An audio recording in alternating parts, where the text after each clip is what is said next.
عروہ بن زبیر اور ابو سلمہ بن عبد الرحمن نے بیان کیا اور انہیں نبی کریم صلی اللہ علیہ وسلم کی زوجہ مطہرہ حضرت عائشہ رضی اللہ عنہا نے خبر دی کہ حضور صلی اللہ علیہ وسلم کی زوجہ حضرت صفیہ رضی اللہ عنہا حجۃ الوداع کے موقع پر حائضہ ہو گئی تھیں۔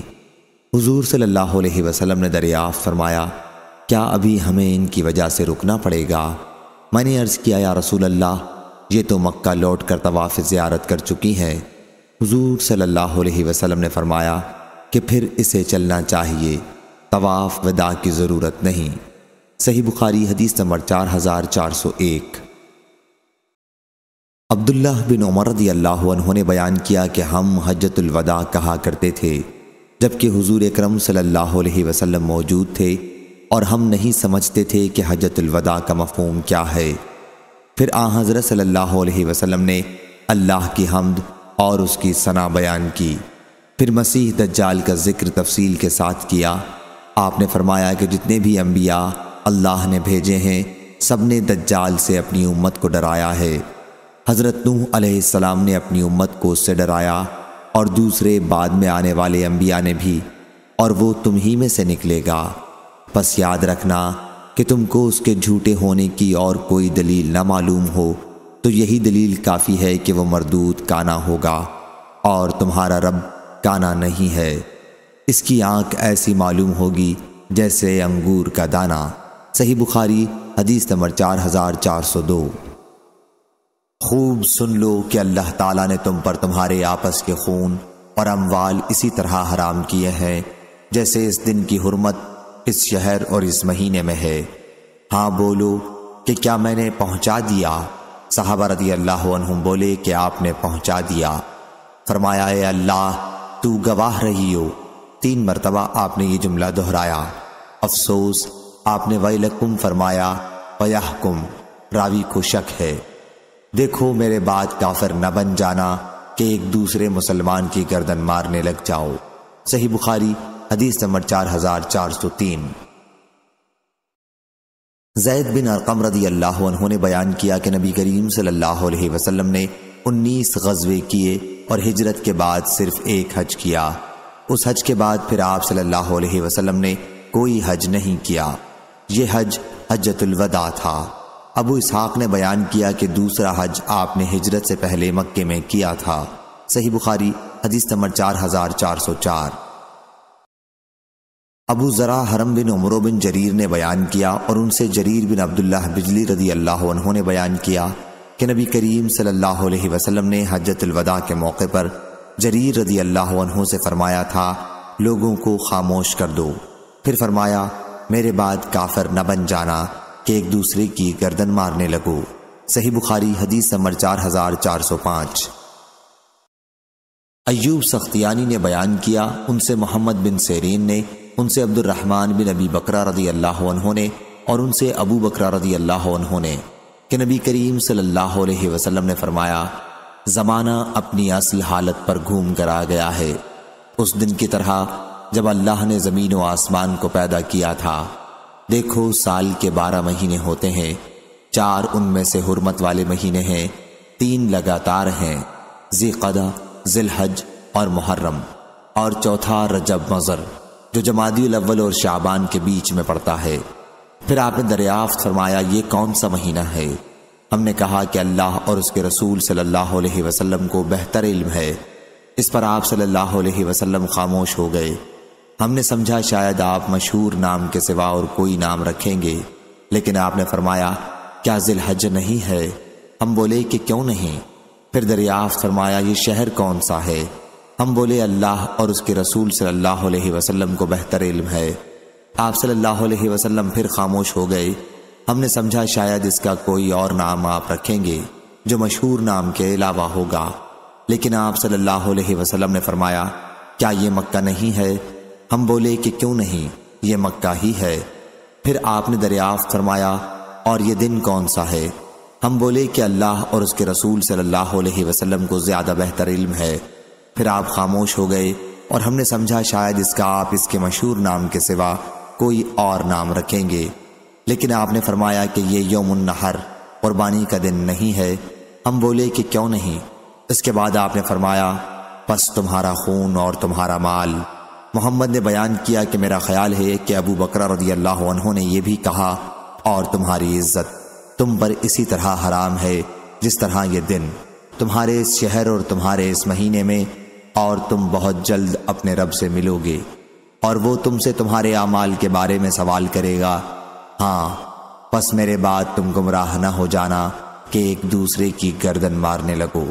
ہاں اور جو یہاں موجود ہیں وہ ان لوگوں کو پہنچا دیں جو موجود نہیں ہیں، ہو سکتا ہے کہ جسے وہ پہنچائیں ان میں سے کوئی ایسا بھی ہو جو یہاں بعض سننے والوں سے زیادہ اس حدیث کو یاد رکھ سکتا ہو۔ محمد بن سیرین جب اس حدیث کا ذکر کرتے تو فرماتے کہ محمد صلی اللہ علیہ وسلم نے سچ فرمایا۔ پھر آپ صلی اللہ علیہ وسلم نے فرمایا تو کیا میں نے پہنچا دیا؟ آپ صلی اللہ علیہ وسلم نے 2 مرتبہ یہ جملہ فرمایا۔ صحیح بخاری حدیث نمبر 4406۔ سفیان ثوری نے بیان کیا، ان سے قیس بن مسلم نے، ان سے طارق بن شہاب نے کہ چند یہودیوں نے کہا کہ اگر یہ آیت ہمارے یہاں نازل ہوئی ہوتی تو ہم اس دن عید منایا کرتے۔ حضرت عمر رضی اللہ عنہ نے فرمایا کون سی آیت؟ انہوں نے کہا الیوم اکملت لکم دینکم واتممت علیکم نعمتی، آج میں نے تم پر اپنے دین کو کامل کیا اور اپنی نعمت تم پر پوری کر دی۔ اس پر عمر رضی اللہ عنہ نے فرمایا کہ مجھے خوب معلوم ہے کہ یہ آیت کہاں نازل ہوئی تھی۔ جب یہ آیت نازل ہوئی تو رسول اللہ صلی اللہ علیہ وسلم میدان عرفات میں کھڑے ہوئے تھے، یعنی حجۃ الوداع میں۔ صحیح بخاری حدیث نمبر 4407۔ عروہ بن زبیر نے بیان کیا اور ان سے ام المومنین حضرت عائشہ صدیقہ رضی اللہ عنہا نے بیان کیا کہ ہم جب رسول اللہ صلی اللہ علیہ وسلم کے ساتھ حج کے لیے نکلے تو کچھ لوگ ہم میں سے عمرے کا احرام باندھے ہوئے تھے، کچھ حج کا اور کچھ عمرہ اور حج دونوں کا۔ حضرت صلی اللہ علیہ وسلم نے بھی حج کا احرام باندھا تھا۔ جو لوگ حج کا احرام باندھے ہوئے تھے یا جنہوں نے حج اور عمرہ دونوں کا احرام باندھا تھا وہ قربانی کے دن حلال ہوئے تھے۔ صحیح بخاری حدیث نمبر 4408۔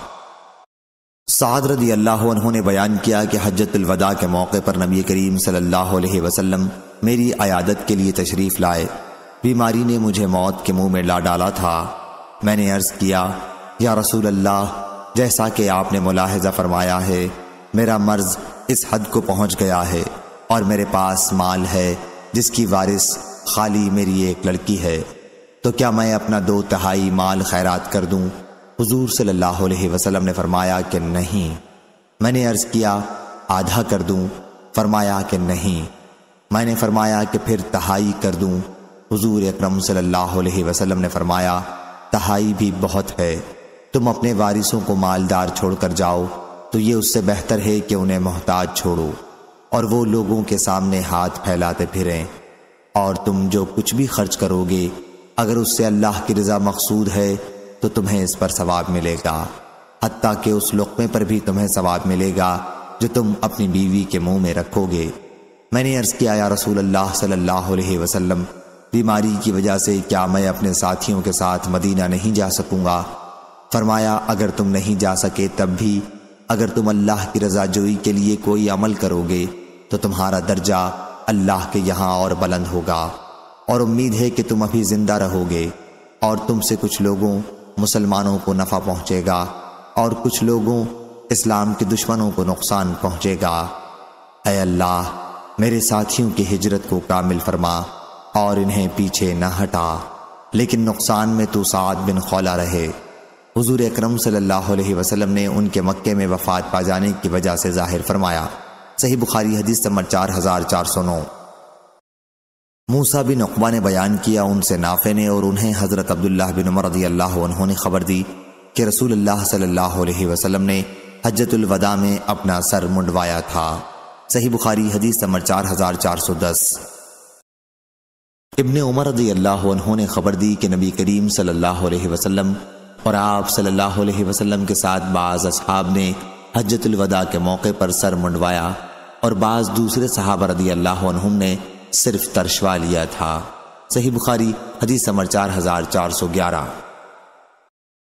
ابن شہاب نے بیان کیا دوسری سند، اور لیث بن سعد نے بیان کیا کہ مجھ سے یونس نے بیان کیا، ان سے ابن شہاب نے بیان کیا ان سے عبیداللہ بن عبداللہ نے بیان کیا اور انہیں عبداللہ بن عباس رضی اللہ عنہ نے خبر دی کہ وہ ایک گدھے پر سوار ہو کر آئے تو رسول اللہ صلی اللہ علیہ وسلم منا میں کھڑے لوگوں کو نماز پڑھا رہے تھے۔ یہ حجۃ الوداع کا موقع تھا۔ ان کا گدھا صف کے کچھ حصے سے گزرا، پھر وہ اتر کر لوگوں کے ساتھ صف میں کھڑے ہو گئے۔ صحیح بخاری حدیث نمبر 4412۔ عروہ نے بیان کیا، انہوں نے کہا کہ اسامہ رضی اللہ عنہ سے حجۃ الوداع کے موقع پر نبی کریم صلی اللہ علیہ وسلم کی سفر میں رفتار کے متعلق پوچھا گیا تو انہوں نے کہا کہ بیچ کی چال چلتے تھے اور جب کشادہ جگہ ملتی تو اس سے تیز چلتے تھے۔ صحیح بخاری حدیث نمبر 4413۔ ابو ایوب رضی اللہ عنہ نے خبر دی کہ انہوں نے نبی کریم صلی اللہ علیہ وسلم کے ساتھ حجۃ الوداع کے موقع پر مغرب اور عشاء ملا کر ایک ساتھ پڑھی تھیں۔ صحیح بخاری حدیث نمبر 4414۔ ابو موسیٰ اشعری رضی اللہ عنہ نے بیان کیا کہ مجھے میرے ساتھیوں نے رسول اللہ صلی اللہ علیہ وسلم کی خدمت میں بھیجا کہ میں آپ صلی اللہ علیہ وسلم سے ان کے لیے سواری کے جانوروں کی درخواست کروں۔ وہ لوگ آپ کے ساتھ جیش عسرت یعنی غزوہ تبوک میں شریک ہونا چاہتے تھے۔ میں نے عرض کیا یا رسول اللہ صلی اللہ علیہ وسلم، میرے ساتھیوں نے مجھے آپ کی خدمت میں بھیجا ہے تاکہ آپ ان کے لیے سواری کے جانوروں کا انتظام کرا دیں۔ آپ نے فرمایا، خدا کی قسم میں تم کو سواری کے جانور نہیں دے سکتا۔ میں جب آپ کی خدمت میں حاضر ہوا تھا تو آپ غصے میں تھے اور میں اسے معلوم نہ کر سکا تھا۔ آپ صلی اللہ علیہ وسلم کے انکار سے میں بہت غمگین واپس ہوا۔ یہ خوف بھی تھا کہ کہیں آپ سواری مانگنے کی وجہ سے خفا نہ ہو گئے ہوں۔ میں اپنے ساتھیوں کے پاس آیا اور انہیں حضور اکرم صلی اللہ علیہ وسلم کے ارشاد کی خبر دی، لیکن ابھی کچھ زیادہ وقت نہیں گزرا تھا کہ میں نے بلال رضی اللہ عنہ کی آواز سنی۔ وہ پکار رہے تھے، آئے عبداللہ بن قیس۔ میں نے جواب دیا تو انہوں نے کہا کہ رسول اللہ صلی اللہ علیہ وسلم تمہیں بلا رہے ہیں۔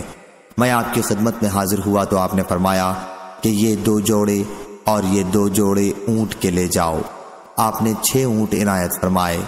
ان اونٹوں کو آپ نے اسی وقت سعد رضی اللہ عنہ سے خریدا تھا اور فرمایا کہ انہیں اپنے ساتھیوں کو دے دو اور انہیں بتاؤ کہ اللہ تعالیٰ نے یا آپ نے فرمایا کہ رسول اللہ صلی اللہ علیہ وسلم نے تمہاری سواری کے لیے انہیں دیا ہے، ان پر سوار ہو جاؤ۔ میں ان اونٹوں کو لے کر اپنے ساتھیوں کے پاس گیا اور ان سے میں نے کہا کہ حضور صلی اللہ علیہ وسلم نے تمہاری سواری کے لیے یہ عنایت فرمائے ہیں، لیکن خدا کی قسم کہ اب تمہیں ان صحابہ رضی اللہ عنہم کے پاس چلنا پڑے گا جنہوں نے حضور اکرم صلی اللہ علیہ وسلم کا انکار فرمانا سنا تھا۔ کہیں تم یہ خیال نہ کر بیٹھو کہ میں نے تم سے حضور صلی اللہ علیہ وسلم کے ارشاد کے متعلق غلط بات کہہ دی تھی۔ انہوں نے کہا کہ تمہاری سچائی میں ہمیں کوئی شبہ نہیں ہے، لیکن اگر آپ کا اصرار ہے تو ہم ایسا بھی کر لیں گے۔ ابو موسیٰ رضی اللہ عنہ نے ان میں سے چند لوگوں کو لے کر ان صحابہ رضی اللہ عنہم کے پاس آئے جنہوں نے حضور صلی اللہ علیہ وسلم کا وہ ارشاد سنا تھا کہ حضرت صلی اللہ علیہ وسلم پہلے تو دینے سے انکار کیا تھا لیکن پھر عنایت فرمایا۔ ان صحابہ رضی اللہ عنہم نے بھی اسی طرح حدیث بیان کی جس طرح ابو موسیٰ رضی اللہ عنہ نے ان سے بیان کی تھی۔ صحیح بخاری حدیث نمبر 4415۔ یحییٰ بن سمیر قفان نے بیان کیا، ان سے شعبہ نے، ان سے حکم بن عتبہ نے، ان سے مصعب بن سعد نے اور ان سے ان کے والد نے کہ رسول اللہ صلی اللہ علیہ وسلم غزوہ تبوک کے لیے تشریف لے گئے تو حضرت علی رضی اللہ عنہ کو مدینے میں اپنا نائب بنایا۔ علی رضی اللہ عنہ نے عرض کیا، کیا آپ مجھے بچوں اور عورتوں میں چھوڑے جا رہے ہیں؟ حضرت صلی اللہ علیہ وسلم نے فرمایا کہ تم اس پر خوش نہیں ہو کہ میرے لیے تم ایسے ہو جیسے موسیٰ علیہ السلام کے لیے ہارون علیہ السلام تھے، لیکن فرق یہ ہے کہ میرے بعد کوئی نبی نہیں ہوگا۔ اور ابو داؤد طیالسی نے اس حدیث کو یوں بیان کیا کہ ہم سے شعبہ نے بیان کیا، ان سے حکم بن عتبہ نے، اور انہوں نے کہا میں نے مصعب سے سنا۔ صحیح بخاری حدیث نمبر 4416۔ ابن جریج نے خبر دی، کہا کہ میں نے عطا سے سنا، انہوں نے خبر دیتے ہوئے کہا کہ مجھے صفوان بن یعلا بن امیہ نے خبر دی اور ان سے ان کے والد نے بیان کیا کہ میں نبی کریم صلی اللہ علیہ وسلم کے ساتھ غزوہ اسرت میں شریک تھا۔ بیان کیا کہ یعلا رضی اللہ عنہ کہا کرتے تھے کہ مجھے اپنے تمام عملوں میں اسی پر سب سے زیادہ بھروسہ ہے۔ عطا نے بیان کیا، ان سے صفوان نے بیان کیا کہ یعلا رضی اللہ عنہ نے کہا، میں نے ایک مزدور بھی اپنے ساتھ لے لیا تھا، وہ ایک شخص سے لڑ پڑا اور ایک نے دوسرے کا ہاتھ دانت سے کاٹا۔ عطا نے بیان کیا کہ مجھے صفوان نے خبر دی کہ ان دونوں میں سے کس نے اپنا مقابل کا ہاتھ کاٹا تھا، یہ مجھے یاد نہیں ہے۔ بہرحال جس کا ہاتھ کاٹا گیا تھا اس نے اپنا ہاتھ کاٹنے والے کے منہ سے جو کھینچا تو کاٹنے والے کے آگے کا ایک دانت بھی ساتھ چلا آیا۔ وہ دونوں حضور اکرم صلی اللہ علیہ وسلم کی خدمت میں حاضر ہوئے تو حضور صلی اللہ علیہ وسلم نے دانت کے ٹوٹنے پر کوئی قصاص نہیں دلوایا۔ عطا نے بیان کیا، میرا خیال ہے کہ انہوں نے یہ بھی بیان کیا کہ حضور اکرم صلی اللہ علیہ وسلم نے فرمایا، پھر کیا وہ تیرے منہ میں اپنا ہاتھ رہنے دیتا تاکہ تو اسے اونٹ کی طرح چبا جاتا؟ صحیح بخاری حدیث نمبر 4417۔ ابن عمر رضی اللہ عنہ نے بیان کیا کہ جب نبی کریم صلی اللہ علیہ وسلم مقام حجر سے گزرے تو آپ نے فرمایا، ان لوگوں کی بستیوں سے جنہوں نے اپنی جانوں پر ظلم کیا تھا، جب گزرنا ہو تو روتے ہوئے ہی گزرو، ایسا نہ ہو کہ تم پر بھی وہی عذاب آ جائے جو ان پر آیا تھا۔ پھر آپ نے سر مبارک پر چادر ڈال لی اور بڑی تیزی کے ساتھ چلنے لگے یہاں تک کہ اس وادی سے نکل آئے۔ صحیح بخاری حدیث نمبر 4419۔ ابن عمر رضی اللہ عنہ نے بیان کیا، رسول اللہ صلی اللہ علیہ وسلم نے اصحاب حجر کے متعلق فرمایا، اس معذب قوم کی بستی سے جب تمہیں گزرنا ہی ہے تو تم روتے ہوئے گزرو، کہیں تم پر بھی وہ عذاب نہ آ جائے جو ان پر آیا تھا۔ صحیح بخاری حدیث نمبر 4420۔ مغیرہ بن شعبہ رضی اللہ عنہ نے بیان کیا کہ نبی کریم صلی اللہ علیہ وسلم قضائے حاجت کے لیے تشریف لے گئے تھے، پھر جب آپ صلی اللہ علیہ وسلم فارغ ہو کر واپس آئے تو آپ صلی اللہ علیہ وسلم کے وضو کے لیے میں پانی لے کر حاضر ہوا۔ جہاں تک مجھے یقین ہے انہوں نے یہی بیان کیا کہ یہ واقعہ غزوہ تبوک کا ہے۔ پھر حضرت صلی اللہ علیہ وسلم نے چہرہ مبارک دھویا اور جب کوہنیوں تک دھونے کا ارادہ کیا تو جبے کی آستین تنگ نکلی، چنانچہ آپ نے ہاتھ جبے کے نیچے سے نکال لیے اور انہیں دھویا، پھر موزوں پر مسح کیا۔ صحیح بخاری حدیث نمبر 4421۔ عمرو بن یحییٰ نے بیان کیا، ان سے عباس بن سہل بن سعد نے اور ان سے حضرت ابو حمید رضی اللہ عنہ نے کہ نبی کریم صلی اللہ علیہ وسلم کے ساتھ ہم غزوہ تبوک سے واپس آ رہے تھے۔ جب آپ مدینے کے قریب پہنچے تو مدینے کی طرف اشارہ کر کے فرمایا کہ یہ طابہ ہے اور یہ احد پہاڑ ہے، یہ ہم سے محبت رکھتا ہے اور ہم اس سے محبت رکھتے ہیں۔ صحیح بخاری حدیث نمبر 4422۔ حمید طویل نے خبر دی اور انہیں انس بن مالک رضی اللہ عنہ نے کہ جب رسول اللہ صلی اللہ علیہ وسلم غزوہ تبوک سے واپس ہوئے اور مدینے کے قریب پہنچے تو آپ نے فرمایا، مدینے میں بہت سے ایسے لوگ ہیں کہ جہاں بھی تم چلے اور جس وادی کو بھی تم نے قطع کیا وہ اپنے دل سے تمہارے ساتھ ساتھ تھے۔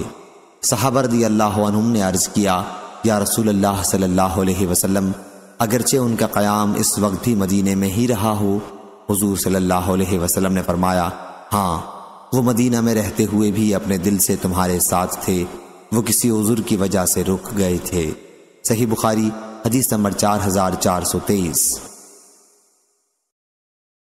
ابن شہاب نے بیان کیا، انہیں عبید اللہ بن عبداللہ نے خبر دی، انہیں عبداللہ بن عباس رضی اللہ عنہ نے خبر دی کہ رسول اللہ صلی اللہ علیہ وسلم نے شاہ فارس کسرا کے پاس اپنا خط عبداللہ بن حذافہ سہمی رضی اللہ عنہ کو دے کر بھیجا اور انہیں حکم دیا کہ یہ خط بحرین کے گورنر کو دے دیں جو کسرا کا عامل تھا۔ کسرا نے جب آپ کا خط مبارک پڑھا تو اس کے ٹکڑے ٹکڑے کر دیے۔ میرا خیال ہے کہ ابن مسیب نے بیان کیا کہ پھر حضور اکرم صلی اللہ علیہ وسلم نے ان کے لیے بد دعا کی کہ وہ بھی ٹکڑے ٹکڑے ہو جائیں۔ صحیح بخاری حدیث نمبر 4424۔ ابو بکرہ رضی اللہ عنہ نے بیان کیا کہ جنگ جمل کے موقع پر وہ جملہ میرے کام آ گیا جو میں نے رسول اللہ صلی اللہ علیہ وسلم سے سنا تھا۔ میں ارادہ کر چکا تھا کہ اصحاب جمل حضرت عائشہ رضی اللہ عنہا اور آپ کے لشکر کے ساتھ شریک ہو کر حضرت علی رضی اللہ عنہ کی فوج سے لڑوں۔ انہوں نے بیان کیا کہ جب حضور اکرم صلی اللہ علیہ وسلم کو معلوم ہوا کہ اہل فارس نے کسرا کی لڑکی کو وارث سے تخت و تاج بنایا ہے تو آپ نے فرمایا، کہ وہ قوم کبھی فلاح نہیں پا سکتی جس نے اپنا حکمران کسی عورت کو بنایا ہو۔ تشریح پیچھے ہو چکی ہے۔ صحیح بخاری حدیث نمبر 4425۔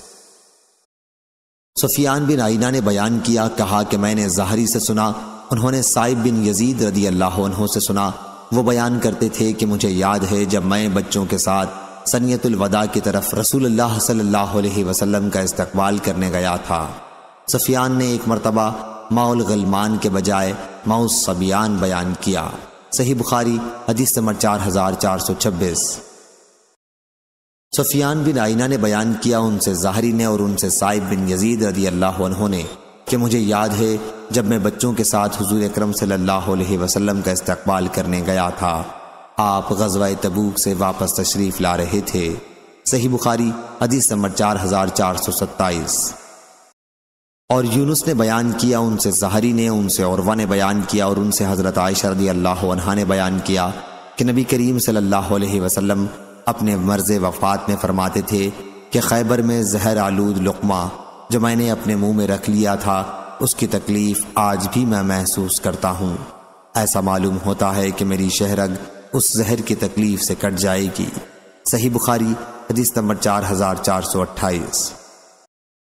ام فضل بنت حارث رضی اللہ عنہا نے بیان کیا کہ میں نے سنا رسول اللہ صلی اللہ علیہ وسلم مغرب کی نماز میں والمرسلات عرفا کی قرأت کر رہے تھے۔ اس کے بعد آپ نے ہمیں کبھی نماز نہیں پڑھائی یہاں تک کہ اللہ تعالیٰ نے آپ کی روح قبض کر لی۔ صحیح بخاری حدیث نمبر 4429۔ ابن عباس رضی اللہ عنہ نے بیان کیا کہ حضرت عمر رضی اللہ عنہ آپ کو مجالس میں اپنے قریب بٹھاتے تھے۔ اس پر عبد الرحمن بن عوف رضی اللہ عنہ نے اعتراض کیا کہ اس جیسے تو ہمارے بچے ہیں۔ حضرت عمر رضی اللہ عنہ نے فرمایا کہ میں نے یہ طرز عمل جس وجہ سے اختیار کیا وہ آپ کو معلوم بھی ہے۔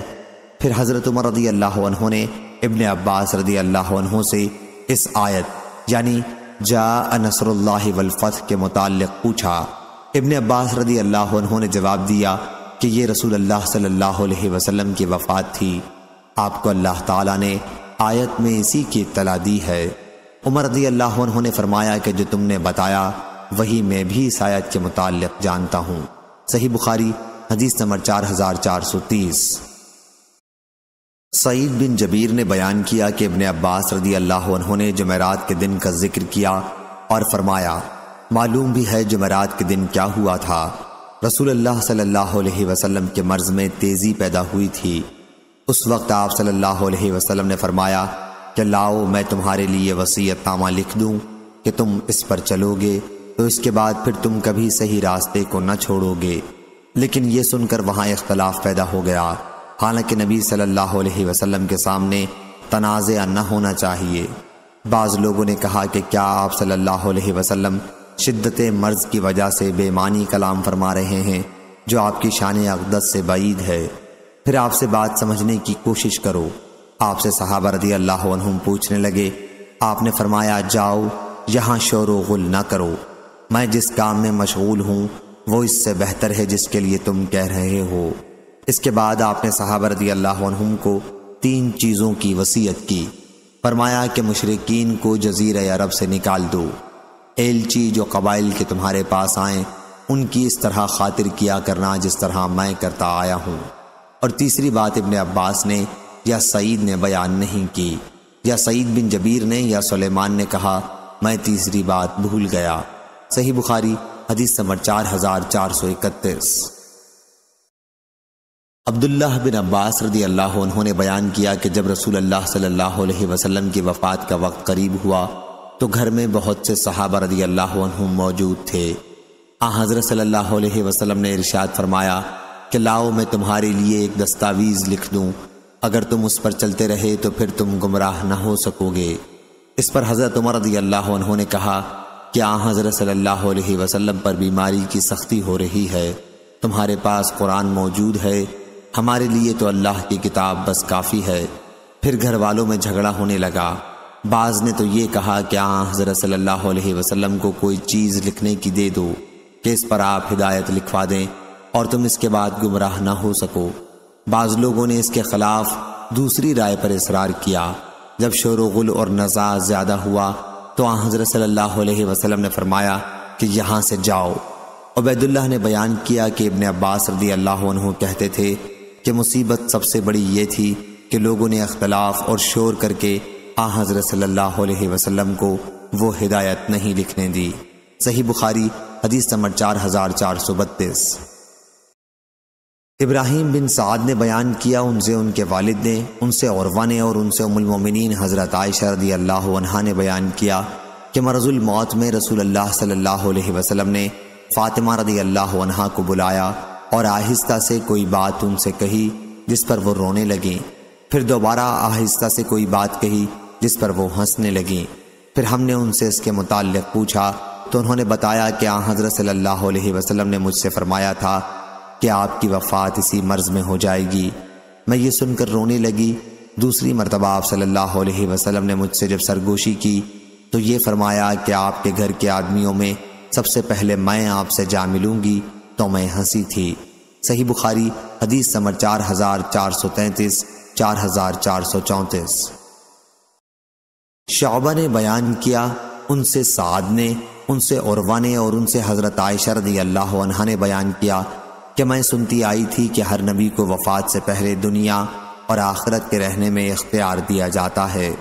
پھر میں نے رسول اللہ صلی اللہ علیہ وسلم سے بھی سنا، آپ اپنے مرض الموت میں فرما رہے تھے، آپ کی آواز بھاری ہو چکی تھی، آپ آیت مع الذین انعم اللہ علیہم کی تلاوت فرما رہے تھے، یعنی ان لوگوں کے ساتھ جن پر اللہ نے انعام کیا ہے۔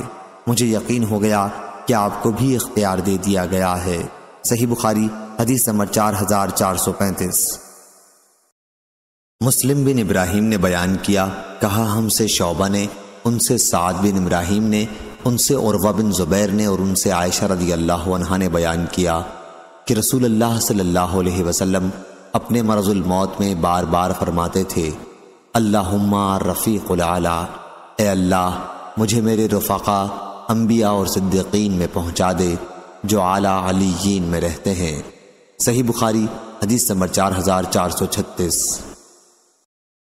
شعیب نے خبر دی انہیں زہری نے کہ عروہ بن زبیر نے کہا اور ان سے عائشہ رضی اللہ عنہا نے بیان کیا، تندرستی کے زمانے میں رسول اللہ صلی اللہ علیہ وسلم فرمایا کرتے تھے کہ جب بھی کسی نبی کی روح قبض کی گئی تو پہلے جنت میں اس کی قیام گاہ اسے ضرور دکھا دی گئی، پھر اسے اختیار دیا گیا۔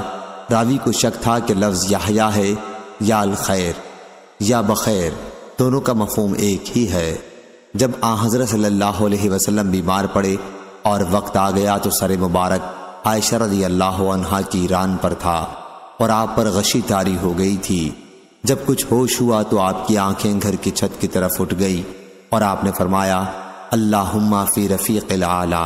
میں سمجھ گئی کہ اب حضور اکرم صلی اللہ علیہ وسلم ہمیں یعنی دنیاوی زندگی کو پسند نہیں فرمائیں گے۔ مجھے وہ حدیث یاد آ گئی جو آپ نے تندرستی کے زمانے میں فرمائی تھی۔ صحیح بخاری حدیث نمبر 4437۔ عفان بن مسلم نے بیان کیا ان سے صخر بن جویریہ نے، ان سے عبد الرحمن بن قاسم نے، ان سے ان کے والد قاسم بن محمد نے اور ان سے حضرت عائشہ رضی اللہ عنہا نے کہ ان کے بھائی عبد الرحمن بن ابی بکر رضی اللہ عنہ نبی کریم صلی اللہ علیہ وسلم کی خدمت میں حاضر ہوئے۔ حضور اکرم صلی اللہ علیہ وسلم میرے سینے سے ٹیک لگائے ہوئے تھے۔ عبد الرحمن رضی اللہ عنہ کے ہاتھ میں ایک تازہ مسواک استعمال کے لیے تھی۔ آپ صلی اللہ علیہ وسلم اس مسواک کی طرف دیکھتے رہے، چنانچہ میں نے ان سے مسواک لے لی اور اسے اپنے دانتوں سے چبا کر اچھی طرح جھاڑنے اور صاف کرنے کے بعد حضور صلی اللہ علیہ وسلم کو دے دی۔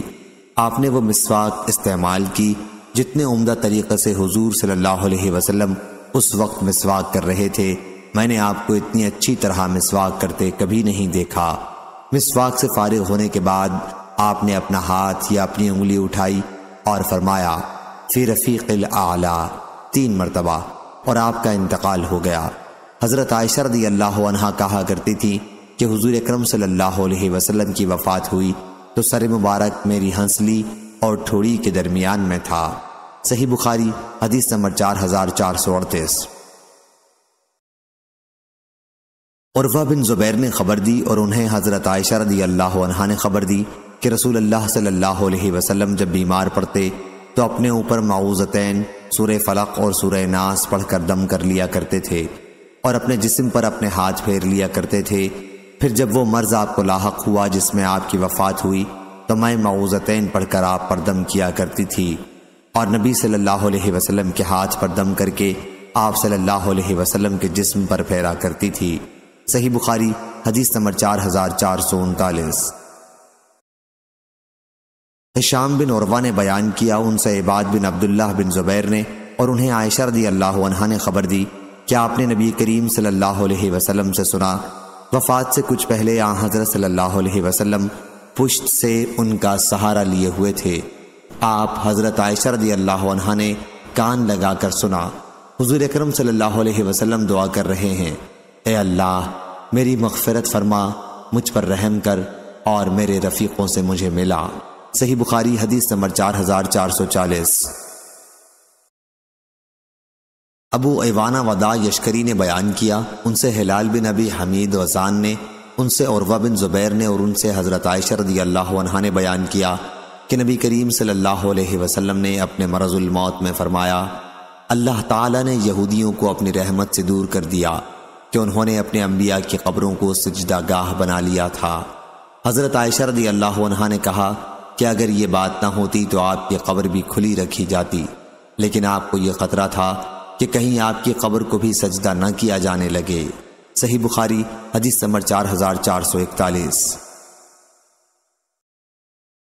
ام المومنین حضرت عائشہ رضی اللہ عنہا نے بیان کیا کہ جب رسول اللہ صلی اللہ علیہ وسلم کے لیے اٹھنا بیٹھنا دشوار ہو گیا اور آپ کے مرض نے شدت اختیار کر لی تو تمام ازواج مطہرات رضی اللہ عنہم سے آپ نے میرے گھر میں ایام مرض گزارنے کے لیے اجازت مانگی۔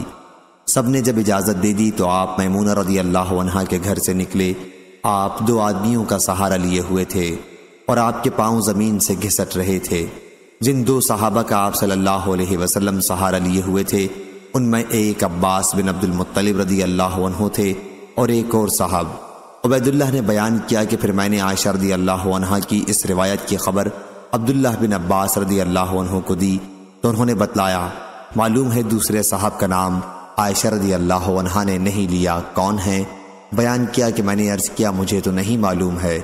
انہوں نے بتلایا کہ وہ علی رضی اللہ عنہ تھے اور نبی کریم صلی اللہ علیہ وسلم کی زوجہ مطہرہ عائشہ رضی اللہ عنہا بیان کرتی تھیں کہ حضور اکرم صلی اللہ علیہ وسلم جب میرے گھر میں آ گئے اور تکلیف بہت بڑھ گئی تو آپ نے فرمایا کہ 7 مشکیزیں پانی کے بھر کر لاؤ اور مجھ پر ڈال دو، ممکن ہے اس طرح میں لوگوں کو کچھ نصیحت کرنے کے قابل ہو جاؤں۔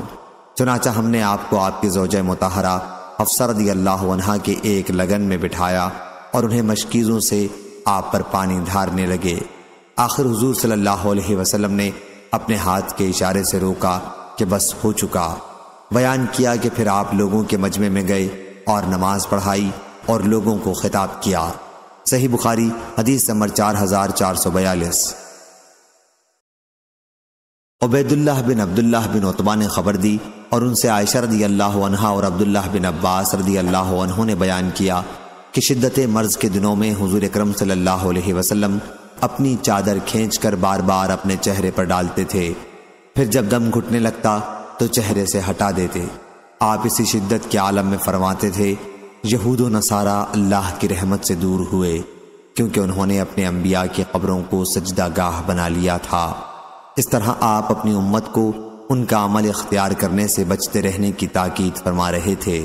صحیح بخاری حدیث نمبر 4443 4444۔ عبید اللہ نے خبر دی کہ حضرت عائشہ رضی اللہ عنہا نے کہا، میں نے اس معاملہ یعنی ایام مرض میں حضرت ابو بکر رضی اللہ عنہ کو امام بنانے کے سلسلے میں حضور صلی اللہ علیہ وسلم سے بار بار پوچھا۔ میں بار بار آپ سے صرف اس لیے پوچھ رہی تھی کہ مجھے یقین تھا کہ جو شخص حضور اکرم صلی اللہ علیہ وسلم کی زندگی میں آپ کی جگہ پر کھڑا ہوگا لوگ اس سے کبھی محبت نہیں رکھ سکتے، بلکہ میرا خیال تھا کہ لوگ اس سے بدفعلی لیں گے، اس لیے میں چاہتی تھی کہ حضور اکرم صلی اللہ علیہ وسلم حضرت ابو بکر رضی اللہ عنہ کو اس کا حکم نہ دیں۔ اس کی روایت ابن عمر، ابو موسیٰ اور ابن عباس رضی اللہ عنہم نے نبی کریم صلی اللہ علیہ وسلم سے کی ہے۔ صحیح بخاری حدیث نمبر 4445۔ یزید بن الحاد نے بیان کیا، ان سے عبد الرحمن بن قاسم نے، ان سے ان کے والد قاسم بن محمد نے، اور ان سے حضرت عائشہ رضی اللہ عنہا بیان کیا کہ نبی کریم صلی اللہ علیہ وسلم کی وفات ہوئی تو آپ میری ہنسلی اور ٹھوڑی کے درمیان سر رکھے ہوئے تھے۔ حضور اکرم صلی اللہ علیہ وسلم کی شدت سکرات دیکھنے کے بعد اب میں کسی کے لیے بھی نزع کی شدت کو برا نہیں سمجھتی۔ صحیح بخاری حدیث نمبر 4446۔ عبداللہ بن کعب بن مالک انصاری نے خبر دی، اور کعب بن مالک رضی اللہ عنہ ان 3 صحابہ میں سے ایک تھے جن کی غزوہ تبوک میں شرکت نہ کرنے کی توبہ قبول ہوئی تھی۔ انہیں عبداللہ بن عباس رضی اللہ عنہ نے خبر دی کہ علی بن ابی طالب رضی اللہ عنہ رسول اللہ صلی اللہ علیہ وسلم کے پاس سے باہر آئے۔ یہ اس مرض کا واقعہ ہے جس میں آپ صلی اللہ علیہ وسلم نے وفات پائی تھی۔ صحابہ رضی اللہ عنہم نے آپ سے پوچھا، ابو الحسن، حضور اکرم صلی اللہ علیہ وسلم کا آج مزاج کیا ہے؟ انہوں نے بتایا کہ الحمدللہ اب آپ کو افاقہ ہے۔ پھر عباس بن عبد المطلب رضی اللہ عنہ نے علی رضی اللہ عنہ کا ہاتھ پکڑ کے کہا کہ تم خدا کی قسم 3 دن کے بعد زندگی گزرنے پر مجبور ہو جاؤ گے۔ خدا کی قسم مجھے تو ایسے آثار نظر آ رہے ہیں کہ حضور اکرم صلی اللہ علیہ وسلم اس مرض سے صحت نہیں پا سکیں گے۔ موت کے وقت بنو عبد المطلب کے چہروں کی مجھے خوب شناخت ہے۔ اب ہمیں آپ کے پاس سے چلنا چاہیے اور آپ سے پوچھنا چاہیے کہ ہمارے بعد خلافت کسے ملے گی۔ اگر ہم اس کے مستحق ہیں تو ہمیں معلوم ہو جائے گا، اور اگر کوئی دوسرا مستحق ہوگا تو وہ بھی ہمیں معلوم ہو جائے گا۔ اور حضور صلی اللہ علیہ وسلم ہمارے متعلق اپنے خلیفہ کو ممکن ہے کچھ وصیتیں کر دیں۔ لیکن حضرت علی رضی اللہ عنہ نے کہا کہ خدا کی قسم اگر ہم نے اس وقت آپ سے اس کے متعلق کچھ پوچھا اور آپ نے انکار کر دیا تو پھر لوگ ہمیں ہمیشہ کے لیے اس سے محروم کر دیں گے۔ میں تو ہرگز حضور صلی اللہ علیہ وسلم سے اس کے متعلق کچھ نہیں پوچھوں گا۔ صحیح بخاری حدیث نمبر 4447۔ ابن شہاب نے بیان کیا، انہوں نے کہا کہ مجھ سے انس بن مالک رضی اللہ عنہ نے بیان کیا کہ پیر کے دن مسلمان فجر کی نماز پڑھ رہے تھے اور ابو بکر رضی اللہ عنہ نماز پڑھا رہے تھے کہ اچانک حضور اکرم صلی اللہ علیہ وسلم نظر آئے۔ آپ صلی اللہ علیہ وسلم ام المومنین حضرت عائشہ صدیقہ رضی اللہ عنہا کے حجرے کا پردہ اٹھا کر صحابہ رضی اللہ عنہم کو دیکھ رہے تھے۔ صحابہ رضی اللہ عنہم نماز میں صف باندھے کھڑے ہوئے تھے۔ حضور اکرم صلی اللہ علیہ وسلم دیکھ کر ہنس پڑے۔ ابو بکر رضی اللہ عنہ پیچھے ہٹنے لگے تاکہ صف میں آ جائیں۔ آپ نے سمجھا کہ حضور اکرم صلی اللہ علیہ وسلم نماز کے لیے تشریف لانا چاہتے ہیں۔ انس رضی اللہ عنہ نے بیان کیا، قریب تھا کہ مسلمان اس خوشی کی وجہ سے جو حضور اکرم صلی اللہ علیہ وسلم کو دیکھ کر انہیں ہوئی تھی کہ وہ اپنی نماز توڑنے ہی کو تھے، لیکن حضور صلی اللہ علیہ وسلم نے اپنے ہاتھ سے اشارہ کیا کہ نماز پوری کر لو۔ پھر آپ حجرے کے اندر تشریف لے گئے اور پردہ ڈال لیا۔ صحیح بخاری حدیث نمبر 4448۔ ابن ابی ملیکہ نے خبر دی اور انہیں عائشہ رضی اللہ عنہا کے غلام ابو عمر و ذکوان نے کہ عائشہ رضی اللہ عنہا فرمایا کرتی تھی، اللہ کی بہت سی نعمتوں میں ایک نعمت مجھ پر یہ بھی ہے کہ رسول اللہ صلی اللہ علیہ وسلم کی وفات میرے گھر میں اور میری باری کے دن ہوئی۔ آپ اس وقت میرے سینے سے ٹیک لگائے ہوئے تھے، اور یہ کہ اللہ تعالیٰ نے حضور صلی اللہ علیہ وسلم کی وفات کے وقت میرے اور آپ کی تھوک کو ایک ساتھ جمع کیا تھا کہ عبد الرحمن رضی اللہ عنہ گھر میں آئے تو ان کے ہاتھ میں ایک مسواک تھی۔ حضور صلی اللہ علیہ وسلم مجھ پر ٹیک لگائے ہوتے تھے۔ میں نے دیکھا کہ آپ صلی اللہ علیہ وسلم اس مسواک کو دیکھ رہے ہیں۔ میں سمجھ گئی کہ آپ مسواک کرنا چاہتے ہیں، اس لیے میں نے آپ سے پوچھا، یہ مسواک آپ کے لیے لے لوں؟ آپ نے سر کے اشارے سے اسبات میں جواب دیا۔ میں نے وہ مسواک ان سے لے لی۔ حضور صلی اللہ علیہ وسلم اسے چبا نہ سکے۔ میں نے پوچھا، آپ کے لیے میں اسے نرم کر دوں؟ آپ نے سر کے اشارے سے اسبات میں جواب دیا۔ میں نے مسواک نرم کر دی۔ آپ کے سامنے ایک بڑا پیالہ تھا، چمڑے کا یا لکڑی کا۔ راوی حدیث عمر کو اس سلسلے میں شک تھا۔ اس کے اندر پانی تھا۔ حضرت صلی اللہ علیہ وسلم بار بار اپنے ہاتھ اس کے اندر داخل کرتے اور پھر انہیں اپنے چہرے پر پھیرتے اور فرماتے، لا الہ الا اللہ۔ موت کے وقت شدت ہوتی ہے۔ پھر آپ اپنا ہاتھ اٹھا کر کہنے لگے، فی رفیق الاعلی، یہاں تک کہ آپ رحلت فرما گئے اور آپ کا ہاتھ جھک گیا۔ صحیح بخاری حدیث نمبر 4449۔ ہشام بن عروہ نے بیان کیا، انہیں ان کے والد نے خبر دی اور انہیں عائشہ رضی اللہ عنہا نے کہ مرض الموت میں رسول اللہ صلی اللہ علیہ وسلم پوچھتے رہتے تھے کہ کل میرا قیام کہاں ہوگا، کل میرا قیام کہاں ہوگا۔ آپ عائشہ رضی اللہ عنہا کی باری کے منتظر تھے۔ پھر ازواج مطہرات رضی اللہ عنہم نے عائشہ رضی اللہ عنہا کے گھر قیام کی اجازت دے دی اور آپ کی وفات انہی کے گھر میں ہوئی۔ عائشہ رضی اللہ عنہا نے بیان کیا کہ آپ کی وفات اسی دن ہوئی جس دن قاعدے کے مطابق میرے یہاں آپ کے قیام کی باری تھی۔ رحلت کے وقت سر مبارک میرے سینے پر تھا اور میرا تھوک آپ کی تھوک کے ساتھ ملا تھا۔ انہوں نے بیان کیا کہ عبد الرحمن بن ابی بکر رضی اللہ عنہ داخل ہوئے اور ان کے ہاتھ میں استعمال کے قابل مسواک تھی۔ حضور صلی اللہ علیہ وسلم نے اس کی طرف دیکھا تو میں نے کہا کہ عبد الرحمن یہ مسواک مجھے دے دو۔ انہوں نے مسواک مجھے دے دی، میں نے اسے اچھی طرح چبایا اور جھاڑ کر حضور صلی اللہ علیہ وسلم کو دی۔ پھر آپ نے وہ مسواک کی، اس وقت آپ میرے سینے سے ٹیک لگائے ہوئے تھے۔ صحیح بخاری حدیث نمبر 4450۔ حماد بن زید نے بیان کیا، ان سے ایوب نے، ان سے ابن ابی ملیکہ نے اور ان سے حضرت عائشہ رضی اللہ عنہا نے بیان کیا کہ رسول اللہ صلی اللہ علیہ وسلم کی وفات میرے گھر میں میری باری کے دن ہوئی۔ آپ اس وقت میرے سینے سے ٹیک لگائے ہوئے تھے۔ جب آپ بیمار پڑے تو ہم آپ کی صحت کے لیے دعائیں کیا کرتے تھے۔ اس بیماری میں بھی آپ کے لیے دعا کرنے لگی، لیکن آپ فرما رہے تھے اور آپ صلی اللہ علیہ وسلم کا سر آسمان کی طرف اٹھا ہوا تھا، پھر رفیق الاعلیٰ، پھر رفیق الاعلیٰ۔ اور عبد الرحمن بن ابی بکر رضی اللہ عنہ آئے تو ان کے ہاتھ میں ایک تازہ ٹہنی تھی۔ حضور صلی اللہ علیہ وسلم نے اس کی طرف دیکھا تو میں سمجھ گئی کہ آپ مسواک کرنا چاہتے ہیں، چنانچہ وہ ٹہنی میں نے ان سے لے لی۔ پہلے میں نے اسے چبایا، پھر صاف کر کے آپ کو دے دی۔ حضور صلی اللہ علیہ وسلم نے اس سے مسواک کی جس طرح پہلے آپ مسواک کیا کرتے تھے، اس سے بھی اچھی طرح سے۔ پھر حضور صلی اللہ علیہ وسلم نے وہ مسواک مجھے عنایت فرمائی اور آپ کا ہاتھ جھک گیا۔ یا راوی نے یہ بیان کیا کہ مسواک آپ کے ہاتھ سے چھوٹ گئی۔ اس طرح اللہ تعالیٰ نے میرے اور حضور صلی اللہ علیہ وسلم کے تھوک کو اس دن جمع کر دیا جو آپ کی دنیا کی زندگی کا سب سے آخری اور آخرت کی زندگی کا سب سے پہلا دن تھا۔ صحیح بخاری حدیث نمبر 4451۔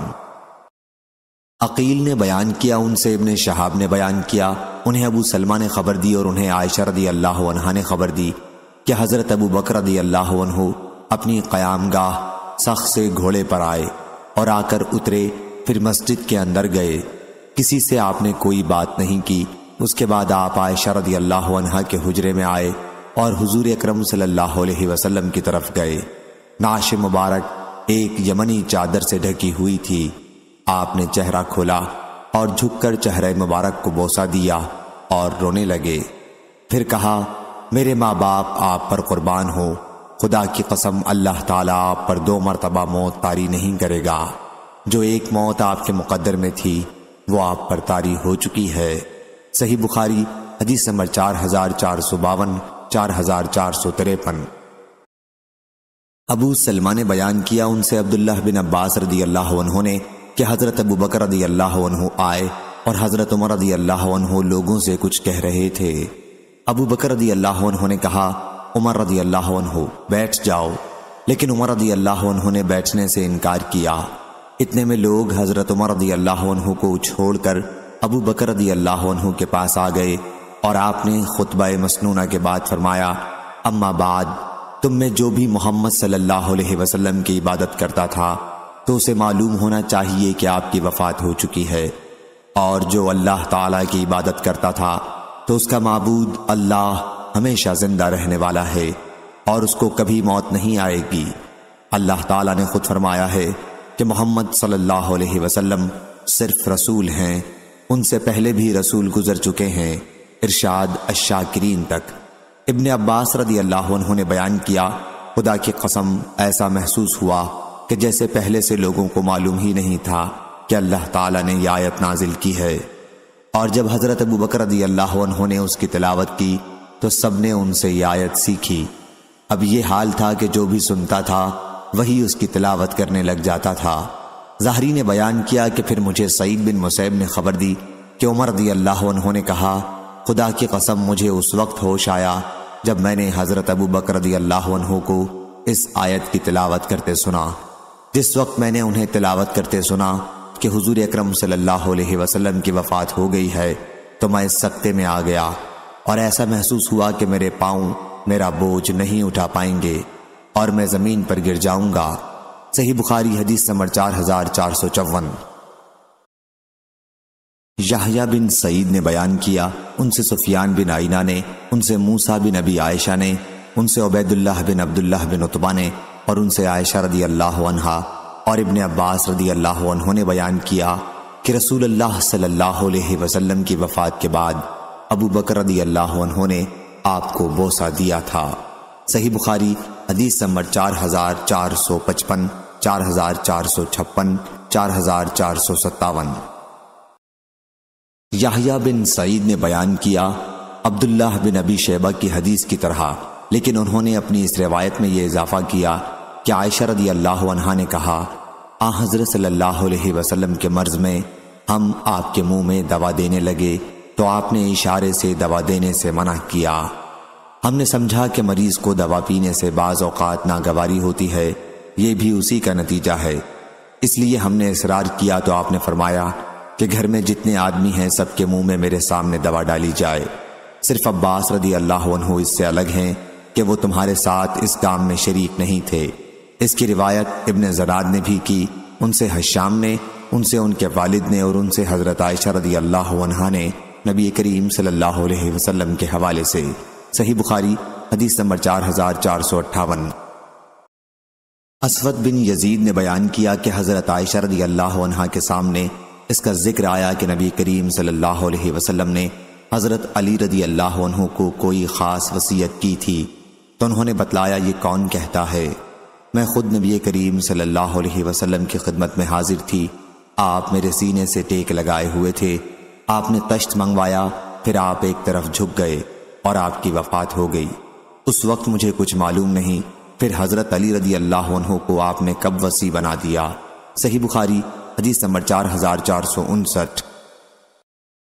طلحہ بن مصرف نے بیان کیا کہ میں نے عبداللہ بن ابی اوفا رضی اللہ عنہ سے پوچھا، کیا رسول اللہ صلی اللہ علیہ وسلم نے کسی کو وصی بنایا تھا؟ انہوں نے کہا کہ نہیں۔ میں نے پوچھا کہ لوگوں پر وصیت کرنا کیسے فرض ہے یا وصیت کرنے کا کیسے حکم ہے؟ انہوں نے بتایا کہ آپ نے کتاب اللہ کے مطابق عمل کرتے رہنے کی وصیت کی تھی۔ صحیح بخاری حدیث نمبر 4460۔ عمرو بن حارث رضی اللہ عنہ نے بیان کیا کہ رسول اللہ صلی اللہ علیہ وسلم نے نہ درہم چھوڑے تھے نہ دینار، نہ کوئی غلام نہ باندی، سوا اپنے سفید خچر کے جس پر آپ سوار ہوا کرتے تھے، اور آپ کا ہتھیار اور کچھ وہ زمین جو آپ صلی اللہ علیہ وسلم نے اپنی زندگی میں مجاہدوں اور مسافروں کے لیے وقف کر رکھی تھی۔ صحیح بخاری حدیث نمبر 4461۔ حماد بن زید نے بیان کیا، ان سے ثابت بنانی نے اور ان سے انس بن مالک رضی اللہ عنہ نے کہ شدت مرض کے زمانے میں نبی کریم صلی اللہ علیہ وسلم کی بے چینی بہت بڑھ گئی تھی۔ حضرت فاطمہ زہرا رضی اللہ عنہا نے کہا، ابا جان کو کتنی بے چینی ہے۔ حضور صلی اللہ علیہ وسلم نے اس پر فرمایا، آج کے بعد تمہارے ابا جان کی یہ بے چینی نہیں رہے گی۔ پھر جب حضرت صلی اللہ علیہ وسلم کی وفات ہو گئی تو فاطمہ رضی اللہ عنہا کہتی تھیں، ہائے ابا جان، آپ اپنے رب کے بلاوے پر چلے گئے، ہائے ابا جان، آپ جنت الفردوس میں اپنے مقام پر چلے گئے، ہم جبریل علیہ السلام کو آپ کی وفات کی خبر سناتے ہیں۔ پھر جب حضرت صلی اللہ علیہ وسلم دفن کر دیے گئے تو آپ رضی اللہ عنہ نے انس رضی اللہ عنہ سے کہا، انس، تمہارے دل رسول اللہ صلی اللہ علیہ وسلم کے نعش پر مٹی ڈالنے کے لیے کس طرح آمادہ ہو گئے تھے۔ صحیح بخاری حدیث نمبر 4462۔ ظاہری نے بیان کیا، انہیں سعید بن مسیب نے کئی اہل علم کی موجودگی میں خبر دی اور ان سے عائشہ رضی اللہ عنہا نے بیان کیا کہ نبی کریم صلی اللہ علیہ وسلم حالت صحت میں فرمایا کرتے تھے کہ ہر نبی کی روح قبض کرنے سے پہلے انہیں جنت میں ان کی قیام گاہ دکھائی گئی۔ پھر اختیار دے دیا گیا۔ پھر جب آپ صلی اللہ علیہ وسلم بیمار ہوئے اور آپ کا سر مبارک میری ران پر تھا، اس وقت آپ پر غشی طاری ہو گئی۔ جب ہوش میں آئے تو آپ نے اپنی نظر گھر کی چھت کی طرف اٹھا لی اور فرمایا، اللہم رفیق الاعلی، اے اللہ مجھے اپنی بارگاہ میں انبیاء اور صدیقین سے ملا دے۔ میں اسی وقت سمجھ گئی کہ اب آپ ہمیں پسند نہیں کر سکتے، اور مجھے وہ حدیث یاد آ گئی جو آپ حالت صحت میں ہم سے بیان کیا کرتے تھے۔ عائشہ رضی اللہ عنہا نے بیان کیا کہ آخری کلمہ جو زبان مبارک سے نکلا وہ یہی تھا کہ اللہم رفیق الاعلی۔ صحیح بخاری حدیث نمبر 4463۔ شیبان بن عبد الرحمن نے بیان کیا، ان سے یحییٰ بن ابی کثیر نے، ان سے ابو سلمہ بن عبد الرحمن نے، اور ان سے عائشہ اور ابن عباس رضی اللہ عنہم نے کہ نبی کریم صلی اللہ علیہ وسلم نے بعثت کے بعد مکے میں 10 سال تک قیام کیا، جس میں آپ صلی اللہ علیہ وسلم پر وحی نازل ہوتی رہی، اور مدینے میں بھی 10 سال تک آپ کا قیام رہا۔ صحیح بخاری حدیث نمبر 4464، 4465۔ لیث بن سعد نے بیان کیا، ان سے عقیل نے، ان سے ابن شہاب نے، ان سے عروہ بن زبیر نے، اور ان سے عائشہ رضی اللہ عنہا نے بیان کیا کہ جب رسول اللہ صلی اللہ علیہ وسلم کی وفات ہوئی تو آپ کی عمر 63 سال تھی۔ ابن شہاب نے کہا کہ مجھے سعید بن مسیب نے بھی اسی طرح خبر دی تھی۔ صحیح بخاری حدیث نمبر 4466۔ سفیان ثوری نے بیان کیا، ان سے عامش نے، ان سے ابراہیم نخعی نے، ان سے اسود بن یزید اور ان سے حضرت عائشہ رضی اللہ عنہا نے بیان کیا کہ جب نبی کریم صلی اللہ علیہ وسلم کی وفات ہوئی تو آپ کی زرہ ایک یہودی کے یہاں 30 ساعت جو کے بدلے میں گروی رکھی ہوئی تھی۔ صحیح بخاری حدیث نمبر 4467۔ موسیٰ بن عقبہ نے بیان کیا، ان سے سالم نے، اور ان سے ان کے والد عبداللہ بن عمر رضی اللہ عنہ نے کہ نبی کریم صلی اللہ علیہ وسلم نے اسامہ بن زید رضی اللہ عنہ کو ایک لشکر کا امیر بنایا تو بعض صحابہ رضی اللہ عنہم نے ان کی امارت پر اعتراض کیا۔ اس پر آن حضرت صلی اللہ علیہ وسلم نے فرمایا کہ مجھے معلوم ہوا ہے کہ تم اسامہ رضی اللہ عنہ پر اعتراض کر رہے ہو، حالانکہ وہ مجھے سب سے زیادہ عزیز ہے۔ صحیح بخاری حدیث نمبر 4468۔ امام مالک نے بیان کیا، ان سے عبداللہ بن دینار اور ان سے عبداللہ بن عمر رضی اللہ عنہ نے کہ رسول اللہ صلی اللہ علیہ وسلم نے ایک لشکر روانہ فرمایا اور اس کا امیر اسامہ بن زید رضی اللہ عنہ کو بنایا۔ بعض لوگوں نے ان کی امارت پر اعتراض کیا۔ اس پر نبی کریم صلی اللہ علیہ وسلم نے صحابہ رضی اللہ عنہم کو خطاب کیا اور فرمایا، اگر آج تم اس کی امارت پر اعتراض کرتے ہو تو تم اس سے پہلے اس کے والد کی امارت پر اسی طرح اعتراض کر چکے ہو، اور خدا کی قسم اس کے والد زید رضی اللہ عنہ امارت کے بہت لائق تھے اور مجھے سب سے زیادہ عزیز تھے، اور یہ یعنی اسامہ رضی اللہ عنہ بھی ان کے بعد مجھے سب سے زیادہ عزیز ہے۔ صحیح بخاری حدیث نمبر 4469۔ عمرو بن حارث نے خبر دی، انہیں عمرو بن ابی حبیب نے، ان سے ابو الخیر نے عبد الرحمن بن عصیلہ صنابحی سے، جناب ابو الخیر نے ان سے پوچھا تھا کہ تم نے کب ہجرت کی تھی؟ انہوں نے بیان کیا کہ ہم ہجرت کے ارادے سے یمن سے چلے، ابھی ہم مقام جحفہ میں پہنچے تھے کہ ایک سوار سے ہماری ملاقات ہوئی۔ ہم نے ان سے مدینہ کی خبر پوچھی تو انہوں نے بتایا کہ نبی کریم صلی اللہ علیہ وسلم کی وفات کو 5 دن ہو چکے ہیں۔ میں نے پوچھا تم نے لیلۃ القدر کے بارے میں کوئی حدیث سنی ہے؟ انہوں نے فرمایا کہ ہاں، حضور اکرم صلی اللہ علیہ وسلم کے مؤذن بلال رضی اللہ عنہ نے مجھے خبر دی ہے کہ لیلۃ القدر رمضان کے آخری عشرے کے 7 دنوں میں ایک طاق رات ہوتی ہے۔ صحیح بخاری حدیث نمبر 4470۔ ابو اسحاق نے بیان کیا کہ میں نے حضرت زید بن ارقم رضی اللہ عنہ سے پوچھا کہ نبی کریم صلی اللہ علیہ وسلم کے ساتھ تم نے کتنے غزوے کیے تھے؟ انہوں نے بتایا کہ 17۔ میں نے پوچھا اور حضرت صلی اللہ علیہ وسلم نے کتنے غزوے کیے تھے؟ فرمایا کہ 19۔ صحیح بخاری حدیث نمبر 4471۔ برا بن عازب رضی اللہ عنہ نے بیان کیا کہ میں رسول اللہ صلی اللہ علیہ وسلم کے ساتھ 15 غزووں میں شریک رہا ہوں۔ صحیح بخاری حدیث نمبر 4472۔ معتمر بن سلیمان نے بیان کیا، ان سے کہمس نے، ان سے عبداللہ بن بریدہ نے، اور ان سے ان کے والد بریدہ بن حصیب رضی اللہ عنہ نے بیان کیا کہ وہ رسول اللہ صلی اللہ علیہ وسلم کے ساتھ 16 غزووں میں شریک تھے۔ صحیح بخاری حدیث نمبر 4473۔ ابو سعید بن معلی رضی اللہ عنہ نے بیان کیا کہ میں مسجد میں نماز پڑھ رہا تھا، رسول اللہ صلی اللہ علیہ وسلم نے مجھے اسی حالت میں بلایا، میں نے کوئی جواب نہیں دیا۔ پھر بعد میں نے حاضر ہو کر عرض کیا کہ یا رسول اللہ صلی اللہ علیہ وسلم، میں نماز پڑھ رہا تھا۔ اس پر حضور صلی اللہ علیہ وسلم نے فرمایا، کیا اللہ تعالیٰ نے تم سے نہیں فرمایا استجیبوا للہ وللرسول اذا دعاکم، اللہ اور اس کے رسول جب تمہیں بلائیں تو ہاں میں جواب دو۔ پھر حضور اکرم صلی اللہ علیہ وسلم نے مجھ سے فرمایا کہ آج میں تمہیں مسجد سے نکلنے سے پہلے ایک ایسی سورت کی تعلیم دوں گا جو قرآن کی سب سے بڑی سورت ہے۔ پھر آپ نے میرا ہاتھ اپنے ہاتھ میں لے لیا، اور جب آپ باہر نکلنے لگے تو میں نے یاد دلایا کہ آپ صلی اللہ علیہ وسلم نے مجھے قرآن کی سب سے بڑی سورت بتانے کا وعدہ کیا تھا۔ آپ نے فرمایا، الحمدللہ رب العالمین، یہی وہ 7 مثانی اور قرآن عظیم ہے جو مجھے عطا کیا گیا ہے۔ صحیح بخاری حدیث نمبر 4474۔ حضرت ابو ہریرہ رضی اللہ عنہ نے بیان کیا کہ رسول اللہ صلی اللہ علیہ وسلم نے فرمایا، جب امام غیر المغضوب علیہم ولا الضالین کہے تو تم آمین کہو، کیونکہ جس کا یہ کہنا ملائکہ کے کہنے کے ساتھ ہو جائے اس کی تمام پچھلی خطائیں معاف ہو جاتی ہیں۔ صحیح بخاری حدیث نمبر 4475۔ قتادہ نے بیان کیا، ان سے انس بن مالک رضی اللہ عنہ نے نبی کریم صلی اللہ علیہ وسلم سے۔ دوسری سند خلیفہ بن خیاط نے بیان کیا، کہا ہم سے یزید بن زرع نے بیان کیا، کہا ہم سے سعید نے بیان کیا، ان سے قتادہ نے، اور ان سے انس رضی اللہ عنہ نے کہ نبی کریم صلی اللہ علیہ وسلم نے فرمایا، مومنین قیامت کے دن پریشان ہو کر جمع ہوں گے اور آپس میں کہیں گے، بہتر یہ تھا کہ اپنے رب کے حضور میں آج کسی کو ہم اپنا سفارشی بناتے۔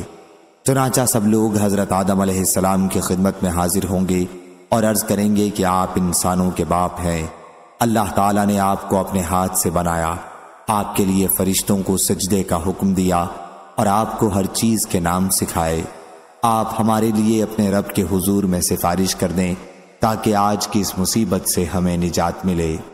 آدم علیہ السلام کہیں گے، میں اس کے لائق نہیں ہوں۔ وہ اپنی لغزش کو یاد کریں گے اور ان کو پروردگار کے حضور میں جانے سے شرم آئے گی۔ کہیں گے کہ تم لوگ نوح علیہ السلام کے پاس جاؤ، وہ سب سے پہلے نبی ہیں جنہیں اللہ تعالیٰ نے میرے بعد زمین والوں کی طرف مبعوث کیا تھا۔ سب لوگ نوح علیہ السلام کی خدمت میں حاضر ہوں گے، وہ بھی کہیں گے کہ میں اس قابل نہیں، اور وہ اپنے رب سے اپنے سوال کو یاد کریں گے جس کے متعلق انہیں کوئی علم نہیں تھا۔ ان کو بھی شرم آئے گی اور کہیں گے کہ اللہ کے خلیل علیہ السلام کے پاس جاؤ۔ لوگ ان کی خدمت میں حاضر ہوں گے، لیکن وہ بھی یہی کہیں گے کہ میں اس قابل نہیں، موسیٰ علیہ السلام کے پاس جاؤ، ان سے اللہ تعالیٰ نے کلام فرمایا تھا اور تورات دی تھی۔ لوگ ان کے پاس آئیں گے، لیکن وہ بھی عذر کر دیں گے کہ مجھ میں اس کی جرت نہیں۔ ان کو بغیر کسی حق کے ایک شخص کو قتل کرنا یاد آ جائے گا اور اپنے رب کے حضور میں جاتے ہوئے شرم دامنگیر ہوگی۔ کہیں گے تم عیسیٰ علیہ السلام کے پاس جاؤ، وہ اللہ کے بندے اور اس کے رسول، اس کا کلمہ اور اس کی روح ہے۔ لیکن عیسیٰ علیہ السلام بھی یہی کہیں گے کہ مجھ میں اس کی ہمت نہیں، تم حضرت محمد صلی اللہ علیہ وسلم کے پاس جاؤ، وہ اللہ کے مقبول بندے ہیں اور اللہ نے ان کے تمام اگلے اور پچھلے گناہ معاف کر دیے ہیں۔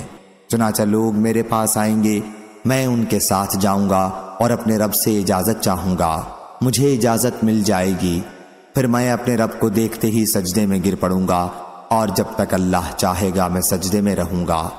پھر مجھ سے کہا جائے گا اپنا سر اٹھاؤ اور جو چاہو مانگو تمہیں دیا جائے گا، جو چاہو کہو تمہاری بات سنی جائے گی، شفاعت کرو تمہاری شفاعت قبول کی جائے گی۔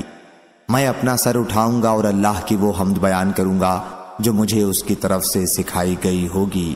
اس کے بعد شفاعت کروں گا اور میرے لیے ایک حد مقرر کر دی جائے گی، میں انہیں جنت میں داخل کراؤں گا، اور پھر جب واپس آؤں گا تو اپنے رب کو پہلے کی طرح دیکھوں گا اور شفاعت کروں گا۔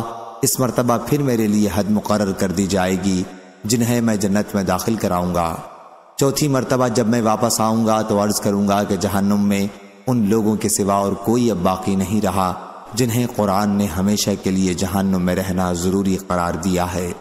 ابو عبداللہ حضرت امام بخاری نے کہا کہ قرآن کی روح سے دوزخ میں قید رہنے سے مراد وہ لوگ ہیں جن کے لیے خالدین فیہا کہا گیا ہے کہ وہ ہمیشہ دوزخ میں رہیں گے، جن کے لیے خالدین فیہا کہا گیا ہے کہ وہ ہمیشہ دوزخ میں رہیں گے۔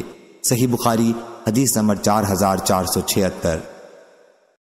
عبداللہ بن مسعود رضی اللہ عنہ نے بیان کیا کہ میں نے نبی کریم صلی اللہ علیہ وسلم سے پوچھا، اللہ کے نزدیک کون سا گناہ سب سے بڑا ہے؟ فرمایا یہ کہ تم اللہ کے ساتھ کسی کو برابر ٹھہراؤ حالانکہ اللہ ہی نے تم کو پیدا کیا ہے۔ میں نے عرض کیا یہ تو واقعی سب سے بڑا گناہ ہے، پھر اس کے بعد کون سا گناہ سب سے بڑا ہے؟ فرمایا یہ کہ تم اپنی اولاد کو اس خوف سے مار ڈالو کہ وہ تمہارے ساتھ کھائیں گے۔ میں نے پوچھا اور اس کے بعد؟ فرمایا یہ کہ تم اپنے پڑوسی کی عورت سے زنا کرو۔ صحیح بخاری حدیث نمبر 4477۔ سعید بن زید رضی اللہ عنہ نے بیان کیا کہ نبی کریم صلی اللہ علیہ وسلم نے فرمایا، کمات یعنی کھمبی بھی من کی قسم ہے اور اس کا پانی آنکھ کی دوا ہے۔ صحیح بخاری حدیث نمبر 4478۔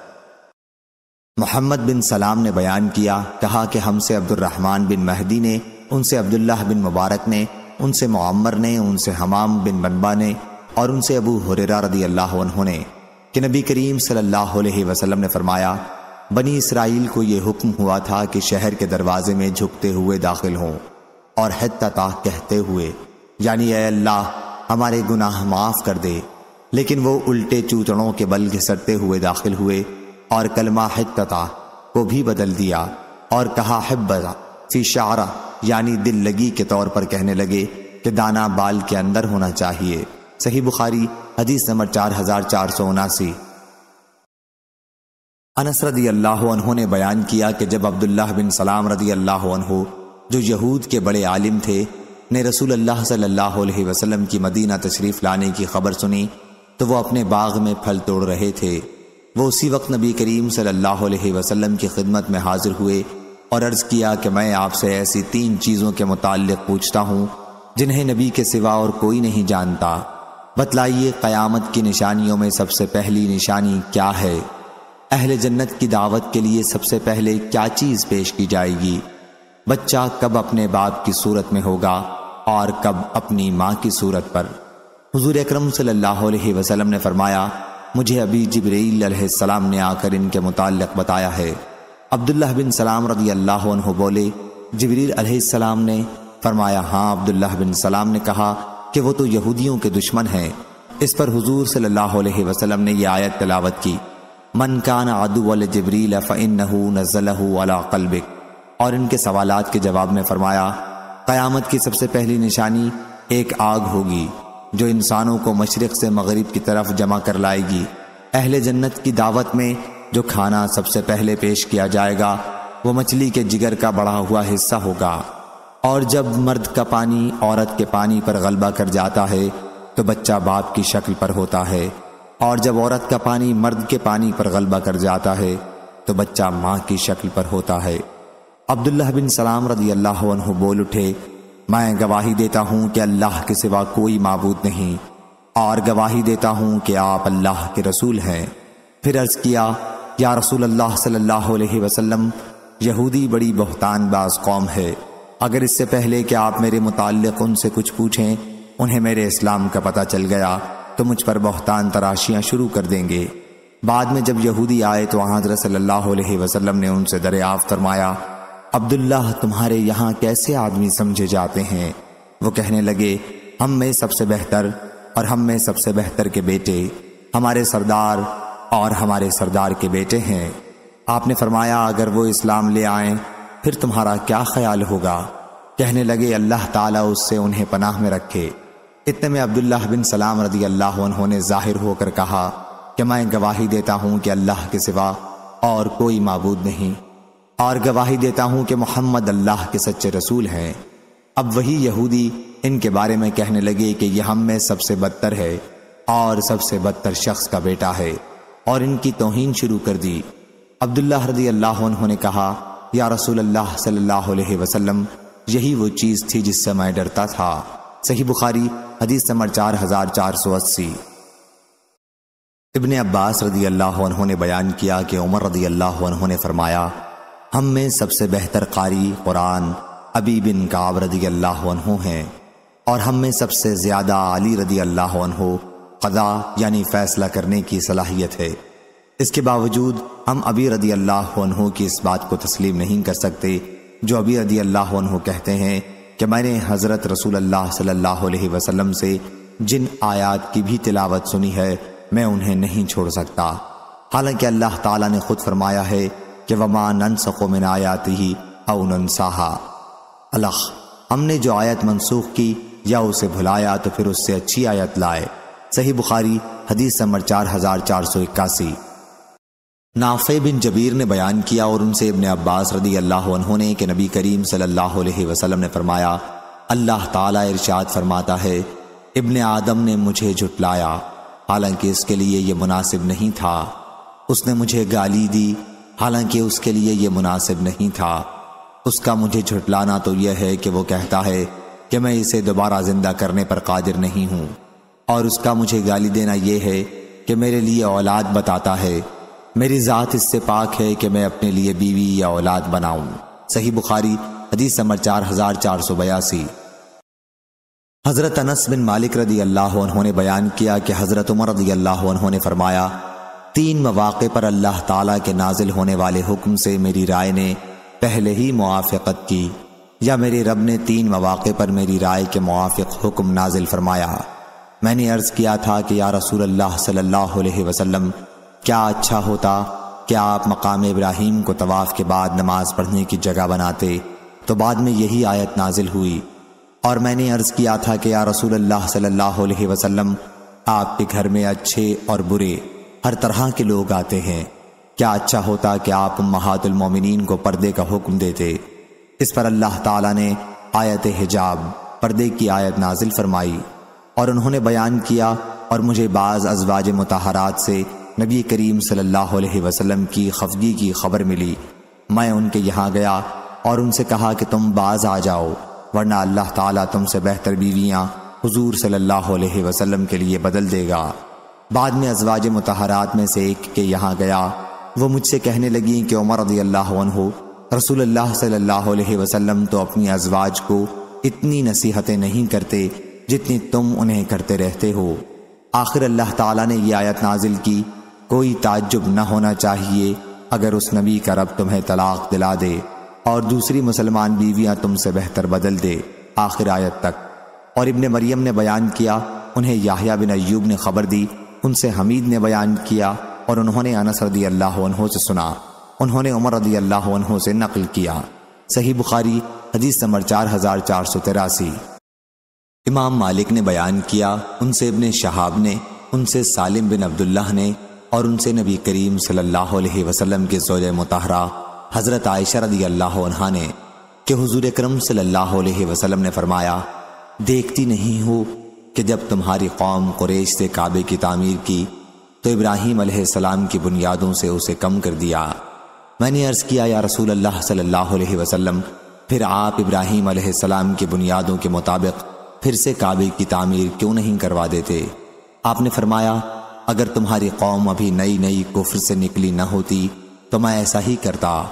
عبداللہ بن عمر رضی اللہ عنہ نے کہا، جب عائشہ رضی اللہ عنہا نے کہا کہ میں نے یہ حدیث رسول اللہ صلی اللہ علیہ وسلم سے سنی ہے تو میں سمجھتا ہوں کہ حضور صلی اللہ علیہ وسلم نے ان 2 رکنوں کا جو حتیم کے قریب ہیں طواف کے وقت چھونا اس لیے چھوڑا تھا کہ بیت اللہ کی تعمیر ابراہیم علیہ السلام کی بنیاد کے مطابق مکمل نہیں تھی۔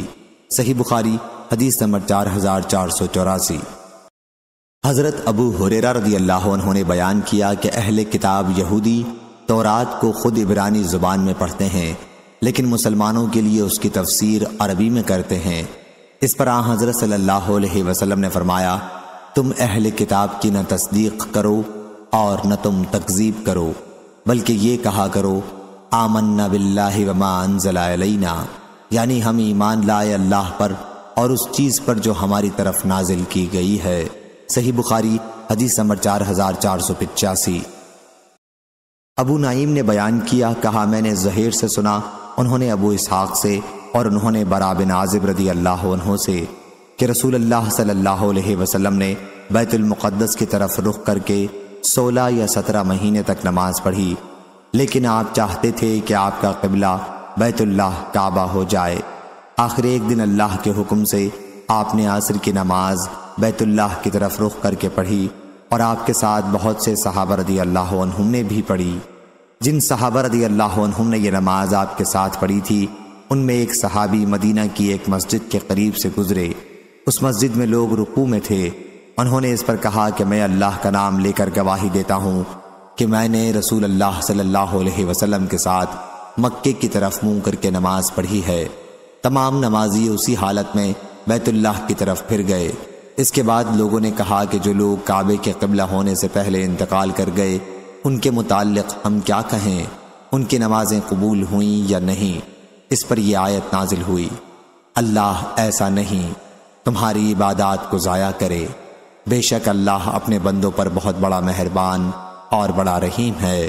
صحیح بخاری حدیث نمبر 4486۔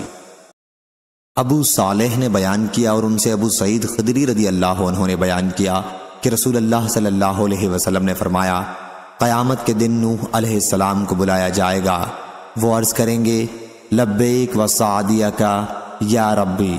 اللہ رب العزت فرمائے گا، کیا تم نے میرا پیغام پہنچا دیا تھا؟ نوح علیہ السلام عرض کریں گے کہ میں نے پہنچا دیا تھا۔ پھر ان کی امت سے پوچھا جائے گا، کیا انہوں نے میرا پیغام پہنچایا تھا؟ وہ لوگ کہیں گے کہ ہمارے یہاں کوئی ڈرانے والا نہیں آیا۔ اللہ تعالیٰ فرمائے گا نوح علیہ السلام سے، کیا آپ کے حق میں کوئی گواہی بھی دے سکتا ہے؟ وہ کہیں گے کہ محمد صلی اللہ علیہ وسلم اور ان کی امت میری گواہ ہے۔ چنانچہ حضور صلی اللہ علیہ وسلم کی امت ان کے حق میں گواہی دے گی کہ انہوں نے پیغام پہنچایا تھا، اور رسول یعنی حضور صلی اللہ علیہ وسلم اپنی امت کے حق میں گواہی دیں گے کہ انہوں نے سچی گواہی دی ہے۔ یہی مراد ہے اللہ کے اس ارشاد سے کہ اور اسی طرح ہم نے تم کو امت وسط بنایا تاکہ تم لوگوں کے لیے گواہی دو اور رسول تمہارے لیے گواہی دیں۔ آیت میں لفظ وسط کے معنی عادل، منصف، بہتر کے ہیں۔ صحیح بخاری حدیث نمبر 4487۔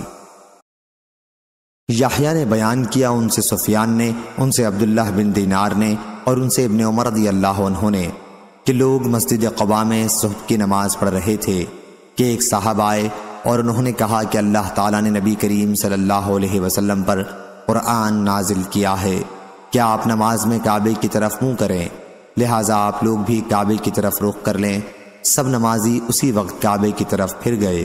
صحیح بخاری حدیث نمبر 4488۔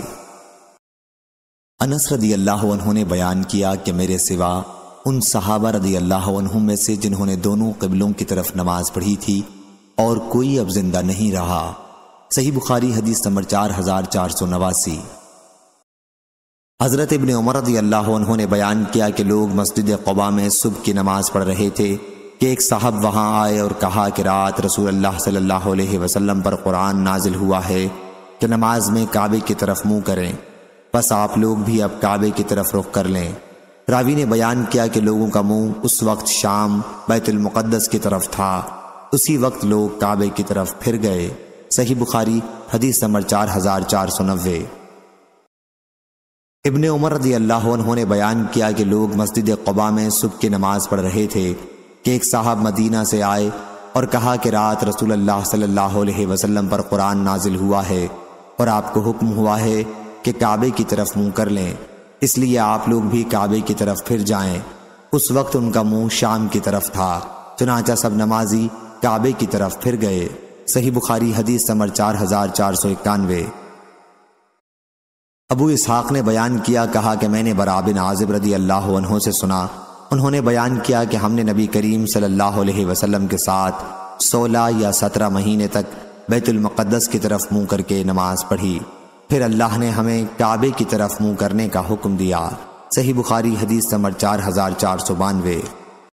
عبداللہ بن دینار نے بیان کیا کہ میں نے ابن عمر رضی اللہ عنہ سے سنا، انہوں نے بیان کیا کہ لوگ قباء میں صبح کی نماز پڑھ رہے تھے کہ ایک صاحب آئے اور کہا کہ رات قرآن نازل ہوا ہے اور کعبے کی طرف منہ کر لینے کا حکم ہوا ہے، اس لیے آپ لوگ بھی کعبے کی طرف منہ کر لیں اور جس حالت میں ہیں اسی طرح اس کی طرف متوجہ ہو جائیں۔ یہ سنتے ہی تمام صحابہ رضی اللہ عنہم کعبے کی طرف متوجہ ہو گئے۔ اس وقت لوگوں کا منہ شام کی طرف تھا۔ صحیح بخاری حدیث نمبر 4493۔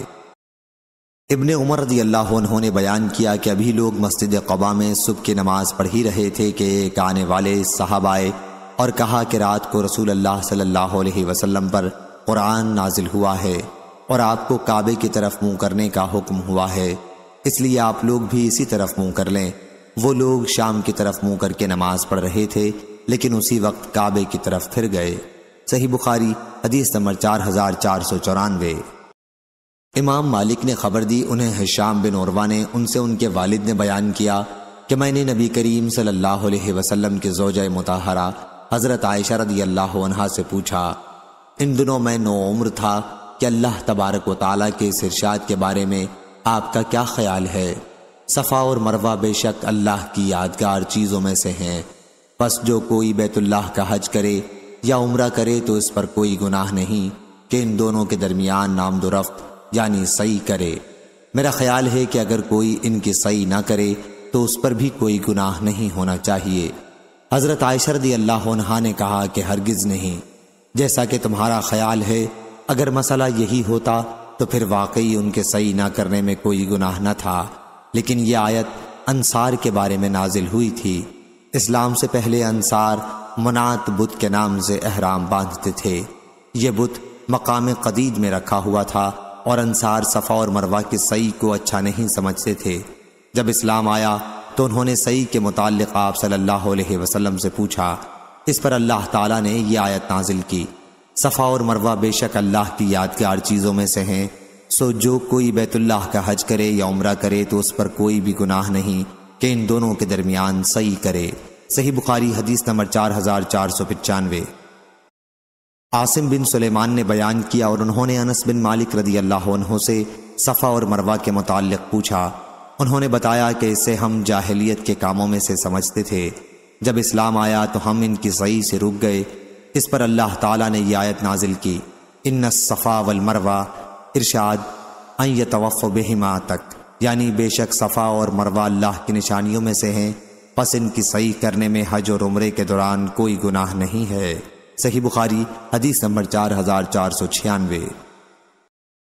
عبدان نے بیان کیا، ان سے ابو حمزہ نے، ان سے عامش نے، ان سے شقیق نے اور ان سے عبداللہ رضی اللہ عنہ نے کہ نبی کریم صلی اللہ علیہ وسلم نے ایک کلمہ ارشاد فرمایا اور میں نے ایک اور بات کہی۔ حضور صلی اللہ علیہ وسلم نے فرمایا کہ جو شخص اس حالت میں مر جائے کہ وہ اللہ کے سوا اوروں کو بھی اس کا شریک ٹھہراتا رہا ہو تو وہ جہنم میں جاتا ہے، اور میں نے یوں کہا کہ جو شخص اس حالت میں مرے کہ اللہ کا کسی کو شریک نہ ٹھہراتا رہا تو وہ جنت میں جاتا ہے۔ صحیح بخاری حدیث نمبر 4497۔ عمروں نے بیان کیا، انہوں نے کہا کہ میں نے مجاہد سے سنا، انہوں نے کہا کہ میں نے ابن عباس رضی اللہ عنہ سے سنا، انہوں نے بیان کیا کہ بنی اسرائیل میں قصاص یعنی بدلہ تھا لیکن دیت نہیں تھی، اس لیے اللہ تعالیٰ نے اس امت سے کہا کہ تم پر مقتولوں کے باب میں قصاص فرض کیا گیا، آزاد کے بدلے میں آزاد اور غلام کے بدلے میں غلام اور عورت کے بدلے میں عورت۔ ہاں جس کسی کو اس کے فریق مقتول کی طرف سے کچھ معافی مل جائے تو معافی سے مراد یہی دیت قبول کرنا ہے۔ صحیح بخاری حدیث نمبر 4498۔ حضرت انس بن مالک رضی اللہ عنہ نے بیان کیا کہ نبی کریم صلی اللہ علیہ وسلم نے فرمایا، کتاب اللہ کا حکم قصاص کا ہے۔ صحیح بخاری حدیث نمبر 4499۔ حمید نے بیان کیا اور ان سے حضرت انس رضی اللہ عنہ نے کہ میری پھپھی ربی نے ایک لڑکی کے دانت توڑ دیے، پھر اس لڑکی سے لوگوں نے معافی کی درخواست کی لیکن اس لڑکی کے قبیلے والے معافی دینے کو تیار نہیں ہوئے اور رسول کریم صلی اللہ علیہ وسلم کی خدمت میں حاضر ہوئے اور قصاص کے سوا اور کسی چیز پر راضی نہیں تھے، چنانچہ آپ نے قصاص کا حکم دے دیا۔ اس پر انس بن نضر رضی اللہ عنہ نے عرض کیا، یا رسول اللہ صلی اللہ علیہ وسلم، کیا ربی رضی اللہ عنہ کے دانت توڑ دیے جائیں گے؟ نہیں، اس ذات کی قسم جس نے آپ کو حق کے ساتھ مبعوث کیا ہے، ان کے دانت نہ توڑے جائیں گے۔ اس پر حضور صلی اللہ علیہ وسلم نے فرمایا، انس، کتاب اللہ کا حکم قصاص کا ہی ہے۔ پھر لڑکی والے راضی ہو گئے اور انہوں نے معاف کر دیا۔ اس پر حضور صلی اللہ علیہ وسلم نے فرمایا، کچھ اللہ کے بندے ایسے ہیں کہ اگر وہ اللہ کا نام لے کر قسم کھا لیں تو اللہ ان کی قسم پوری کر ہی دیتا ہے۔ صحیح بخاری حدیث نمبر 4500۔